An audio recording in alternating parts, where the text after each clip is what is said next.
Bismillahirrahmanirrahim. Assalamualaikum warahmatullahi wabarakatuh.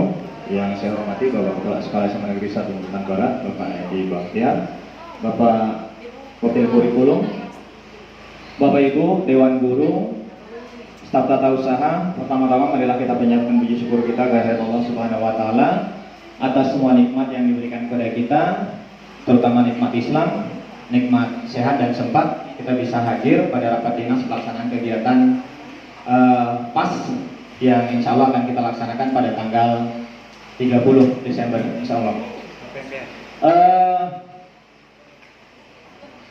Kemudian untuk menindaklanjuti apa yang disampaikan oleh Pak Bur dari kesiswaan, sedikit nanti akan saya ulas, tetapi izinkan sebentar Bapak Ibu, kebenaran ini yang sedang dan akan kita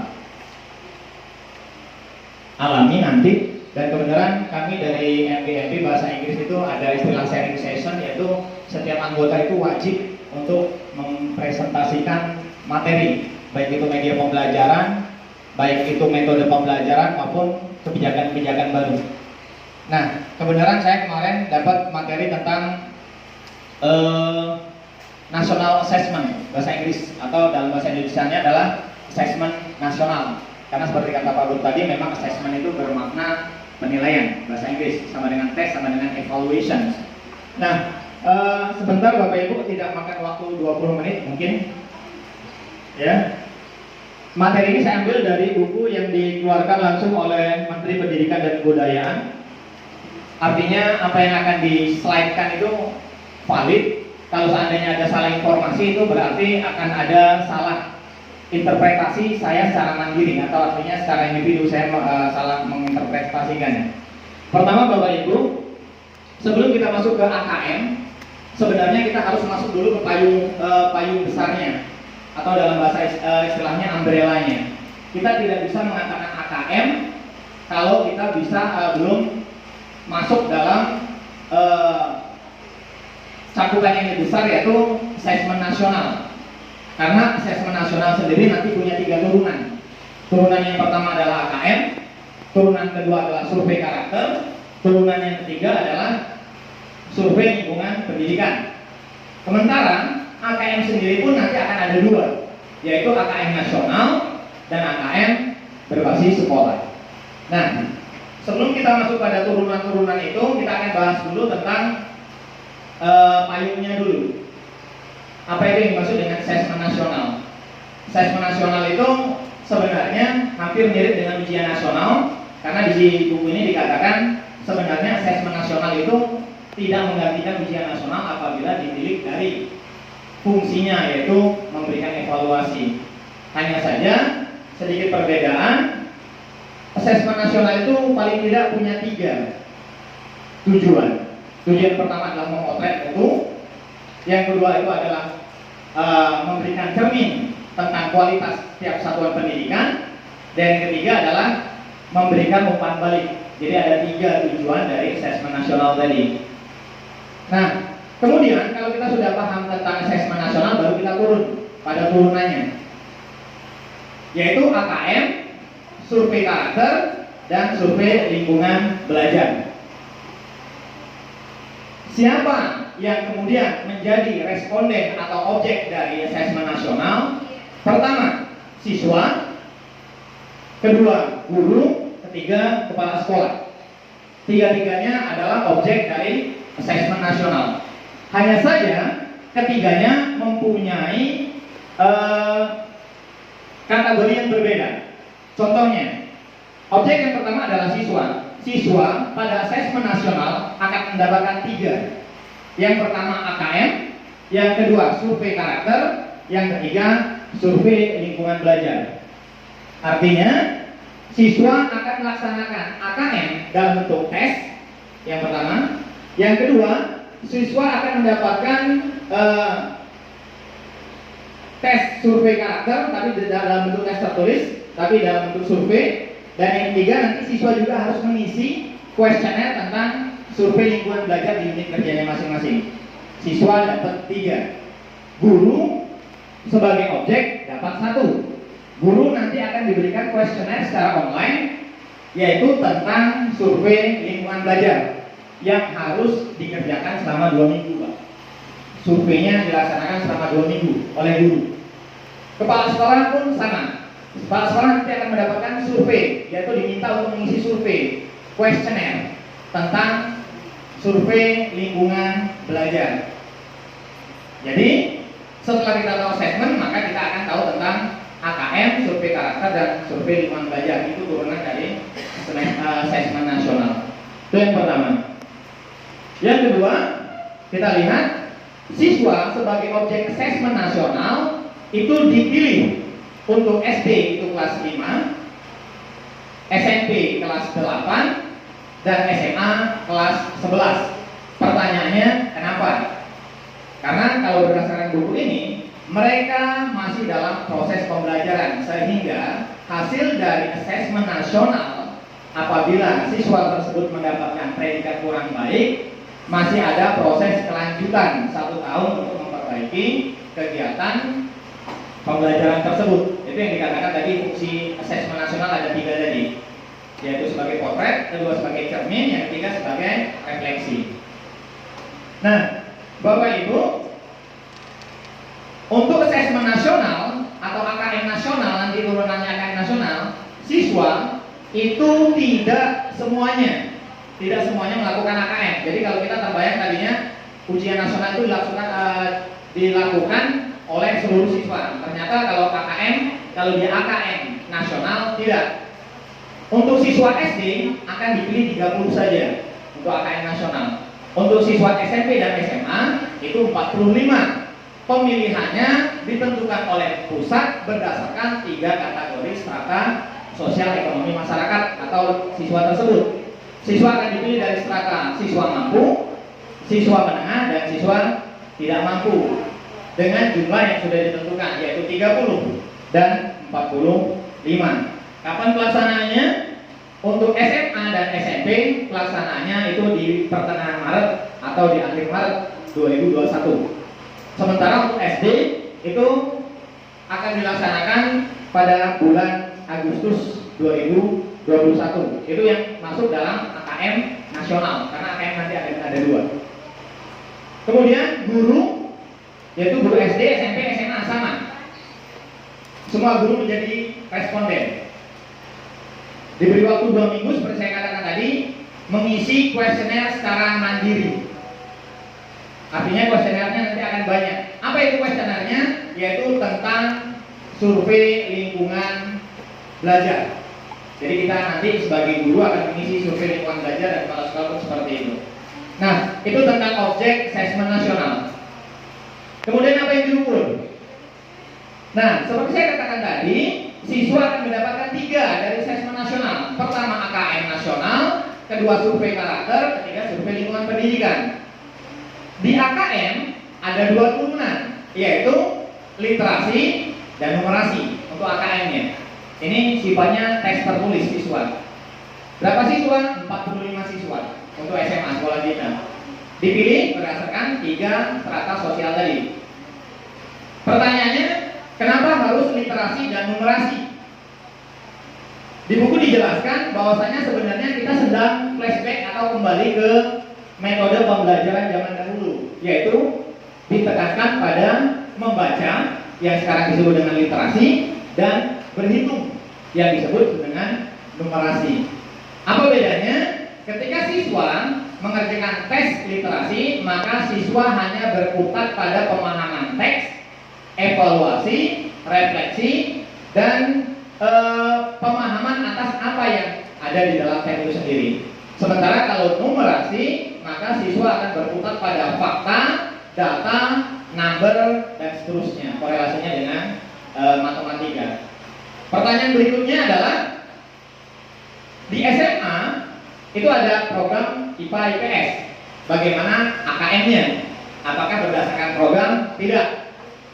Baik IPA atau IPS, ketika siswa menjadi objek AKM nasional, maka siswa mengerjakan dengan jumlah soal yang sama dan dengan jenis soal yang sama. Kemudian siswa dapat yang kedua, yaitu survei karakter, yang tadi saya katakan AKM nasional turunannya ada ada literasi dan numerasi. Kemudian tentang survei karakter, siswa akan mengisi kuesioner tentang gotong royong, kreativitas, mandiri, kebinekaan tunggal ika, toleransi dan seterusnya. Itu yang menjadi tugas siswa. 3 yaitu AKM, survei karakter, survei lingkungan pendidikan. Berikutnya untuk guru dan kepala sekolah ketika mengisi survei lingkungan belajar, apa yang diukur? Ada 5 yang diukur. Yang pertama adalah iklim keamanan, pertanyaan tentang itu. Yang kedua adalah tentang iklim kebinekaan, toleransi. Yang ketiga adalah tentang indeks sosial ekonomi, kesejahteraan, termasuk orang tua dan pendidik. Yang keempat adalah tentang kualitas pembelajaran, output dan inputnya, dukungan fasilitas. Dan kelima adalah tentang pengembangan guru, termasuk nanti tentang program-program seminar, workshop, MPMP dan seterusnya. Itu yang diukur dan akan diisi oleh guru ketika mereka menjadi objek sebagai kuesioner, pengisi kuesioner di survei lingkungan belajar. Nah, ini Bapak Ibu, peserta asesmen nasional adalah seluruh satuan pendidikan. Bedakan nanti dengan AKM kelas atau AKM sekolah. Namun tidak semua siswa. Seperti saya katakan tadi, SD 30 dipilih secara random, SMP dan SMA 45. Artinya nanti Pak Guru kita di bulan Februari mungkin kita akan sudah masuk data bahwasanya peserta untuk AKM kita 45 itu akan diukur di kelas 11, akan di store mungkin nama-namanya. Di kelas 8 untuk kelas SMP. Nah, kemudian Bapak Ibu pelaksanaannya itu seperti saya katakan tadi, di bulan Maret dan di bulan Agustus selama 2 hari. Bentuk pelaporannya apabila siswa melaksanakan kegiatan AKM tidak dalam bentuk laporan individu. Artinya begini Bapak Ibu, ketika kita mengirim 45 siswa kita sebagai objek asesmen nasional dan siswa kita nilainya semuanya buruk, maka itu tidak sebagai penilaian siswa, tapi sebagai penilaian sekolah. Jadi itu harus kita antisipasi. Jangan-jangan 45 yang kita kirim nilainya hancur semua, maka itu menjadi potret, cermin dan refleksi sekolah kita, Pak. Itu. Kemudian alokasi waktu. Ketika ujian nasional itu 4 hari. Tapi kalau asesmen nasional itu 2 hari. Hari pertama itu siswa hanya mengerjakan tes literasi dan survei karakter untuk hari pertama. Karena siswa kan tadi dapat 3. AKM, literasi numerasi, survei karakter dan survei lingkungan pendidikan. Hari kedua siswa mengerjakan numerasi dan survei lingkungan belajar untuk siswa. Jadi 2 hari. Hari pertama SD 75 menit untuk literasi dan 20 menit untuk survei karakter. SMP dan SMA 90 menit untuk literasi dan 30 menit untuk survei karakter. Hari keduanya 75 menit sama untuk numerasi, matematika dan seterusnya, dan 90 menit untuk SMA itu untuk numerasi, 20 menit dan 30 menit untuk survei lingkungan. Jadi akan dilaksanakan selama 2 hari berbeda dengan ujian nasional. Nah ini yang saya tekankan tadi. Ketika siswa mendapatkan AKM, maka AKM akan dipisahkan menjadi 2, yaitu AKM nasional dan AKM kelas. Apa bedanya? AKM nasional itu untuk mengevaluasi kualitas sistem pendidikan, termasuk satuan pendidikan kita. Sementara kalau AKM kelas itu untuk menilai per individu siswa. Yang kedua, kalau AKM nasional jumlahnya sudah ditentukan oleh pemerintah dan kelasnya juga sudah ditentukan oleh pemerintah. 5, 8, 11, 35 dan 40 tadi. Sementara untuk AKM kelas itu dimulai dari kelas 2 SD sampai kelas 12 AKM kelas. Pelaksanaannya AKM nasional itu oleh pusat, sementara AKM kelas itu dilaksanakan oleh sekolah melalui guru kelas. Nah ini kalau kita bisa katakan mungkin ini perubahan dari ujian semester dan seterusnya. Nah ini tentang tanya jawab yang kemudian sudah coba saya rekam. Siapa yang menjadi peserta asesmen nasional? Jawabannya tadi sudah kita sampaikan. Yang menjadi peserta asesmen nasional adalah siswa, guru, dan kepala sekolah.